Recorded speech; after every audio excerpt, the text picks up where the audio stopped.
അസ്സലാമു അലൈക്കും വറഹ്മത്തുള്ള. പരിശുദ്ധമാക്കപ്പെട്ടിട്ടുള്ള റജബിൻ്റെ ഏറ്റവും പ്രധാനപ്പെട്ടിട്ടുള്ള മിഅ്റാജ് ദിനമാണ് ഇന്ന്. മിഅ്റാജിൻ്റെ നോമ്പ് അനുഷ്ഠിച്ചവർക്ക് ഇരട്ടി പ്രതിഫലം ലഭിക്കുന്ന ഒരു ദിനം കൂടെയാണ് ഇന്ന്.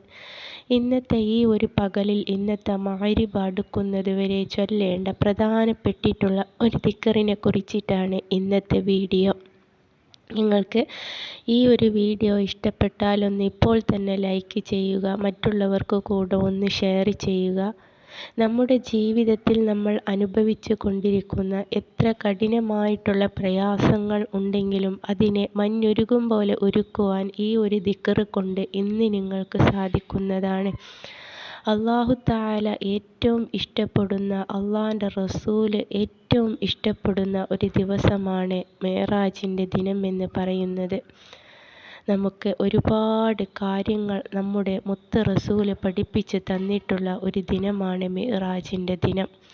ഈ ഒരു ദിനത്തിൽ നമ്മൾ അനാവശ്യ സംസാരങ്ങളും അനാവശ്യ കാഴ്ചകളും കണ്ട് നമ്മുടെ സമയം പാഴാക്കി കളയാതെ അള്ളാഹുവിൻ്റെ അടുക്കലിലേക്ക് തിരിഞ്ഞുകൊണ്ട് അള്ളാഹുവിനോട് ദുആ ചെയ്തുകൊണ്ട് പശ്ചാത്തപിച്ചുകൊണ്ട് അള്ളാഹുവിനോട് പ്രാർത്ഥിച്ചുകൊണ്ട് അള്ളാഹുവിനെ ഖുർആൻ ഓതിക്കൊണ്ട് ദിക്റുകളും സ്വലാത്തുകളും അധികരിപ്പിച്ചുകൊണ്ട് കഴിയേണ്ട ഒരു ദിനം കൂടെയാണ് ഇന്നത്തെ അമൂല്യമായിട്ടുള്ള ഈ ഒരു ദിനം.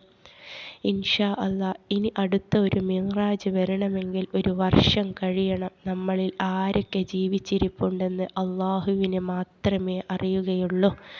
അപ്പോൾ ഇന്നത്തെ ഈ ഒരു ദിവസം നമ്മൾ അനാവശ്യ കാര്യങ്ങൾക്ക് വേണ്ടി ചിലവഴിക്കാതെ ഈ ഒരു ദിക്റിനെ 100 വട്ടം ചൊല്ലുക. സുബ്ഹാനല്ലാഹിൽ റഊഫ്, സുബ്ഹാനല്ലാഹിർ റഊഫ്, സുബ്ഹാനല്ലാഹിർ റഊഫ് എന്ന ഈ ഒരു ദിക്റിനെ 100 വട്ടം ചൊല്ലിക്കൊണ്ട് റബ്ബിനോട് ദുആ ചെയ്യുക. അല്ലാഹു തആല ദുആകൾക്ക് ഉത്തരം നൽകുന്ന ഒരു ദിനം കൂടെയാണ് ഇന്ന്. പ്രയാസങ്ങളെയും കഷ്ടപ്പാടുകളെയും ബുദ്ധിമുട്ടുകളെയും വിഷമങ്ങളെയും മുൻനിർത്തിക്കൊണ്ട് നമ്മൾ അള്ളാഹുവിനോട് ചോദിക്കുക. നമ്മൾ ചെയ്തു പോയ ദോഷങ്ങൾ പുറത്തു തരുന്നതിന് വേണ്ടിയിട്ടും പശ്ചാത്തപിക്കുക. അതുപോലെ തന്നെ ഖുർആൻ ഓതുകയും സുന്നത്തുകൾ നിസ്കരിക്കുകയും നിങ്ങൾ ഫർളാക്കപ്പെട്ട ഒരു കാര്യവും നഷ്ടപ്പെടുത്താതിരിക്കുകയും ചെയ്യുക. അല്ലാഹു തആല ഈ ഒരു ദിക്ർ ഇന്ന് നമ്മൾ മഗ്‌രിബിൻ്റെ മുമ്പായിട്ട് 100 വട്ടം ചൊല്ലിത്തീർത്ത് റബ്ബിനോട് ദുആ ചെയ്താൽ ഉത്തരം നമുക്ക് ലഭിക്കുന്നതാണ് ഇൻഷാ അല്ലാ.